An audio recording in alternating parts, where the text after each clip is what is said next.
30 platforms. That is how many casino companies just announced they are fleeing California. Not downsizing, not restructuring, fleeing.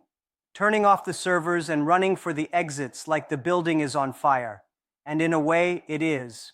I am Victor Daniel, and you are watching Victor Daniel. If you want to understand the economic disasters unfolding in California that will actually affect your wallet and your community, hit that subscribe button right now. Like this video, share it with someone who needs to know what is really happening. Leave a comment below because this story matters more than most people realize. While 30-plus online platforms are shutting down and disappearing, California's 72 card rooms are being told that regulations could eliminate 50% of their revenue overnight.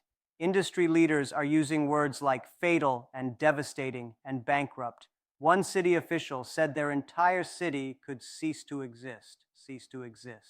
A California city gone from the map because of casino rules. And here is the craziest part. The people pushing these regulations say nothing is wrong. They say no card room will have to close. Someone is lying, and 32,000 workers are about to find out who. Let us start with the mass exodus that is happening right now as we speak.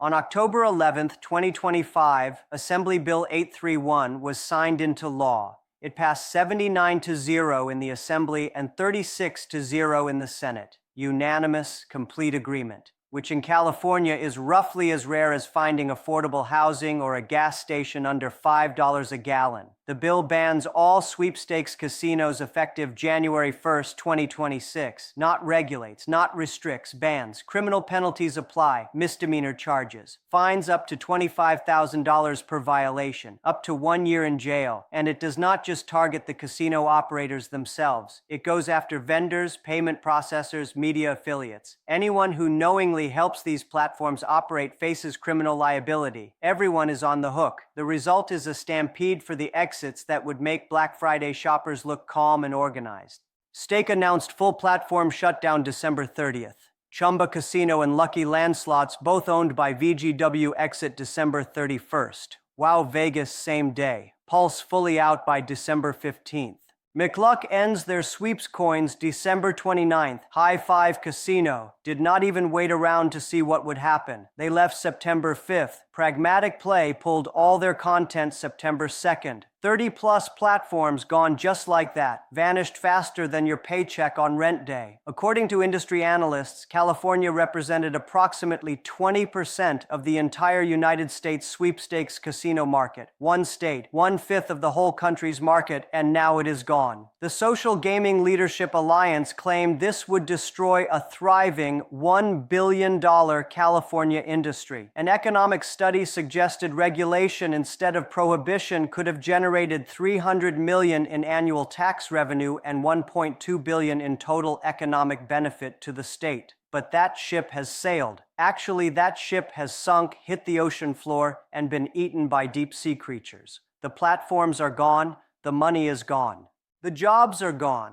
And that was just the appetizer. The main course is still coming. Here is where it gets really interesting. And by interesting, I mean terrifying if you work at a card room. Because while everyone was focused on the sweepstakes exodus, something else was brewing in the background, something that could make the sweepstakes ban look like a minor inconvenience. The Bureau of Gambling Control proposed new regulations targeting California's card rooms. And these regulations, according to the people who actually run card rooms, would destroy everything they have built. Let me explain what these regulations would actually do, because the devil is in the details, and these details are absolutely devilish. First, they would ban the bust feature in blackjack-style games. You know the rule where you automatically lose if your cards go over 21. That is kind of the whole point of blackjack. That is the tension, that is the drama, that is why people play. Without it, the game does not work. It is like playing basketball without a hoop.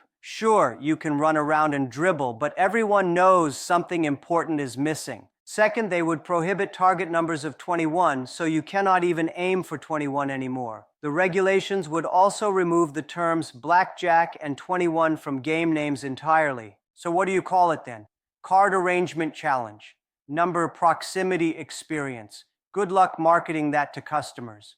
Third, they would require that ties favor the player instead of being a push, which sounds nice for players until you realize it fundamentally changes the economics of every single table game. Casinos are not charities. They cannot give away money and stay open. Fourth, they would require the player-dealer position to rotate every 40 minutes to at least 2 non-TPPS players. TPPS stands for Third-Party Proposition Player Services. These are the companies that provide the players who sit at tables and act as the bank. This is the legal workaround that allows card rooms to offer these games in the first place. Without them, card rooms cannot offer these games at all. Now, here is the thing you need to understand clearly. These regulations are not final yet. They are still working through the bureaucratic process. Public hearings were held in May 2025. Written comments were submitted. The Bureau is reviewing everything and pretending to care about feedback. But the card room industry is not waiting around to see what happens. They are sounding every alarm they can find.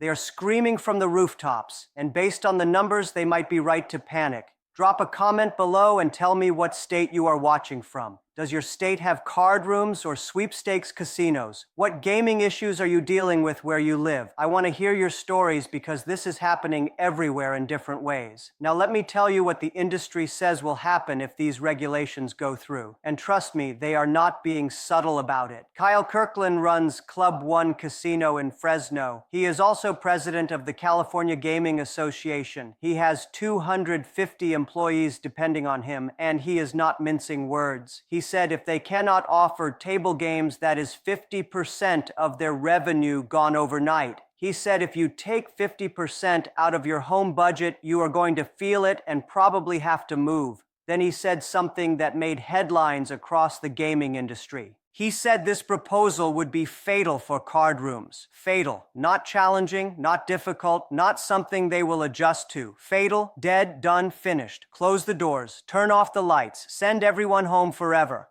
And he is not alone in that assessment, not by a long shot. Berkeley Economic Advising and Research conducted a standardized regulatory impact assessment for the California Department of Justice. This is not some industry-funded study designed to make card rooms look sympathetic. This is the official government analysis of what these regulations would do, required by law, conducted by independent economists, and the numbers are absolutely brutal. Annual card room revenue loss, $396 to $464 million every single year gone. Let me put that in perspective for you. That is more than $1 million per day in losses. That is enough to fund a small city. That is enough to pay thousands of workers, and it would just evaporate. The study also projected that tribal casinos would gain $198 to $232 million from these same regulations. So the regulations would take money from card rooms and hand it directly to tribal casinos. The money does not disappear, it just changes hands. What an interesting coincidence that is. Job losses were projected at 311 to 364 full-time positions per year over a decade. That adds up to approximately 3,600 jobs destroyed by government regulation. But here is the thing that should make you skeptical of those numbers. The industry says they are way too low. Way too low. Juan Garza, executive director of California Cities for Self-Reliance, estimated up to 8,000 jobs could be at risk. The California Gaming Association claims 32,000 jobs are supported by the card room industry statewide when you count direct employees, suppliers, and related businesses. Who is right? Nobody knows for sure until the regulations actually happen. But even the conservative government estimate admits hundreds of millions in annual losses and thousands of jobs destroyed. The only debate is whether it is thousands of jobs or tens of thousands. Either way, that is a lot of people who are about to have a very bad day. Now let me tell you about the cities that could literally disappear, because this is where the story goes from concerning to absolutely terrifying. Hawaiian Gardens is the smallest city in Los Angeles County, less than 1 square mile of land. Population around 14,500 people. Most Californians have never heard of it. Most Californians could not find it on a map if you gave them 3 tries. And 78% of its entire city budget comes from one card room, the Gardens Casino. 78%. That is not a typo. That is not an exaggeration. That is $13.5 million flowing from one casino into one tiny city every single year. That is the police department, the fire department, the parks, the roads, everything. Mayor Dandy DePaula did not hold back when talking about the proposed regulations. She said the city strongly opposes introducing unwarranted regulations to games that have been played legally for decades. She said these regulations would devastate and, worse yet, potentially bankrupt the city. Bankrupt. The mayor said bankrupt out loud on the record in front of reporters and cameras. That is not a word mayors throw around casually. That is a word that ends political careers. She said it anyway because the situation is that serious. She said they rely on their card room not only for high-quality jobs, but for the tax revenue that makes up over 78% of their general fund. Now think about what 78% means in practical terms. Police officers, firefighters, paramedics, parks department, code enforcement, building inspectors, city clerks. Everyone who makes a city function, 78% of it depends on one casino staying open and profitable. If that casino cannot offer the games that generate most of its revenue, what happens? The city does not have a backup plan. There is no rainy day fund big enough to replace 78% of your budget. There is no alternative revenue source waiting in the wings. You cannot raise property taxes enough to cover that gap. You cannot cut services enough to survive. The city just stops working. The city ceases to exist as a functioning government. That is not hyperbole. That is math. If you are starting to understand how absolutely insane this situation is, hit that like button right now. More people need to know that California cities could literally disappear because of casino regulations. This is not some distant hypothetical. City officials are saying this out loud to anyone who will listen. But Hawaiian Gardens is not the only city staring into the abyss. Not even close. Commerce gets approximately 50% of its city budget from Commerce Casino. That is not some small operation. That is the largest card room in the entire world. Over 240 gaming tables, thousands of customers every day. If Commerce Casino cannot offer its most popular games, Commerce the city is in serious trouble. Bell Gardens gets 40 to 50% of its general fund from the bicycle casino. Councilwoman Frances de Leon Sanchez talked about what would happen if the regulations pass. She said a lot of jobs are going to be lost. She said she comes from a very hardworking Latino community and a lot of residents work at the casino. She said it would be devastating. Devastating. Another elected official using apocalyptic language. These are not dramatic people by nature. City council members usually talk about zoning variances and pothole repairs. When they start using words like devastating and bankrupt, something is seriously wrong. San Jose receives $30 million annually from its two card rooms, Bay 101 and Casino M8 Tricks. Council member Sergio Jimenez put that in perspective that anyone can understand. He said $30 million is enough to fund 150 police officers or 133 firefighters. 150 police officers. Think about that. Imagine your city suddenly losing 150 cops. Imagine response times doubling. Imagine criminals figuring out that nobody is coming when you call for help. That is what $30 million means in real terms. These are not abstract numbers on a spreadsheet. These are real services that real people depend on every single day. And they could vanish because of regulations that the government's own study admits will cause hundreds of millions in losses. Now here is where this story takes an unexpected turn, because something happened that gave the card rooms a glimmer of hope. While all of this was happening, 9 tribal casinos filed a massive lawsuit against approximately 100 California card rooms. The lawsuit claimed card rooms were illegally offering banked games that only tribes have the exclusive right to operate under California law. This lawsuit was filed on January 2nd, 2025, the very first day courts were open in the new year. Someone was clearly eager. Happy New Year, card rooms. You are being sued into oblivion. Enjoy your holiday hangover. For months, the card room industry was fighting on 2 fronts simultaneously, the lawsuit on one side threatening to shut them down through the courts, the proposed regulations on the other side threatening to shut them down through bureaucracy. They were surrounded, they were outgunned, they were in deep trouble. But then something unexpected happened. Something that proves even in California you can occasionally win a fight. On October 10th, 2025, Sacramento Superior Court Judge Lori Damrell dismissed the entire lawsuit, every single claim, every single defendant, the whole thing gone. The judge ruled that federal law, specifically the Indian Gaming Regulatory Act, supersedes state law. California's legislature cannot give tribes powers that federal law does not provide for. The lawsuit was built on a foundation that did not legally exist. It was dead on arrival. Kyle Kirkland responded to the dismissal with obvious relief. He said they were encouraged by the decision. He said member card rooms will continue to support good jobs, vital public services, and local economies across California. The tribes were not happy at all. James Siva, chairman of the California Nation's Indian Gaming Association, called the dismissal especially troubling. He said the court sidestepped the actual merits of the case, effectively denying tribes a fair opportunity to seek justice. The tribes announced they will appeal. So this fight is not over, not by a long shot. But for now, the card rooms won that battle. They survived to fight another day, which means the regulations are now the main threat, the primary danger. The thing keeping card room owners awake at 3 a.m, staring at the ceiling.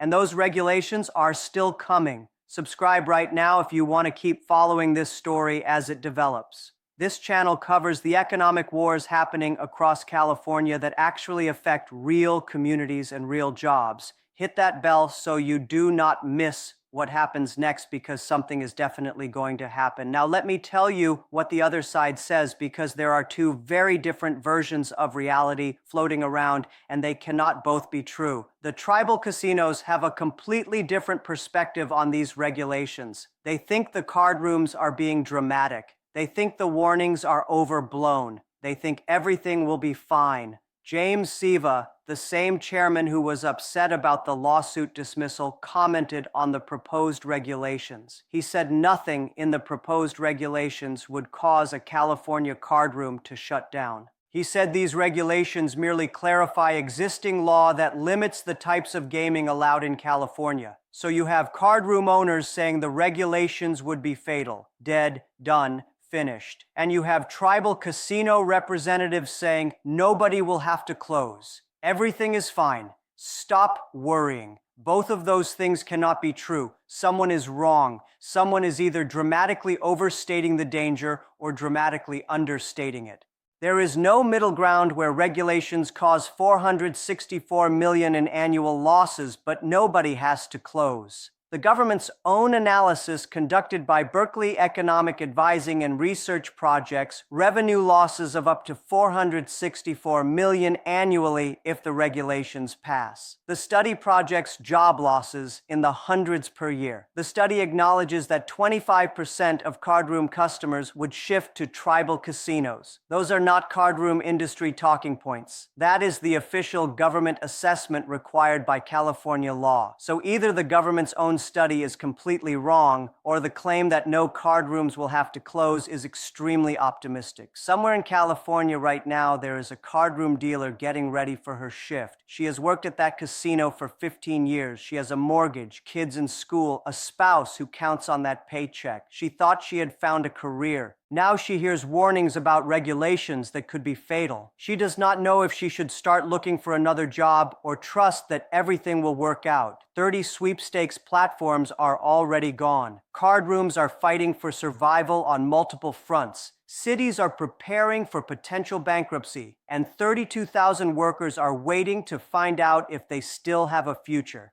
That is the story. Hit that subscribe button for Victor Daniel. Share this video with someone who needs to understand what is going on. Leave a comment with your thoughts on what happens next, and I will see you in the next one. Thanks for watching.